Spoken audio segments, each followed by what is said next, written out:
અમદાવાદ શહેરમાં અષાઢી બીજના દિવસે નીકળનાર ભગવાન જગન્નાથની 148મી રથયાત્રાની તૈયારીઓ શરૂ થઈ ગઈ છે. રથયાત્રા પૂર્વે વાજતે ગાજતે જળયાત્રા નીકળશે. આગામી 11 જૂન જેઠ સુદ પૂનમના રોજ ભગવાન જગન્નાથની પાવન જળયાત્રા મહોત્સવ ઉજવાશે, જેને લઈને તંત્ર સજ્જ થઈ ગયું છે. જળયાત્રાના એક દિવસ પહેલા સાબરમતી નદીમાં ફાયર વિભાગે મોક ડ્રીલ કરી.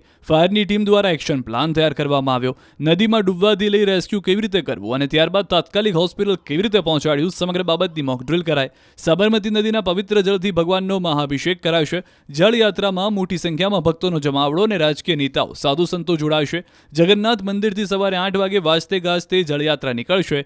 108 કળશ સાથે આ યાત્રા મંદિર પહોંચશે. બાદમાં બળદેવ, ભગવાન જગન્નાથજી, બહેન સુભદ્રાજીનો જળાભિષેક સાથે પૂજન અર્ચન કરવામાં આવશે. જળયાત્રા બાદ ભગવાનનો અભિષેક અને પૂજન બાદ ભગવાનને સુંદર વાઘા પહેરાવીને શ્રૃંગાર કરવામાં આવશે.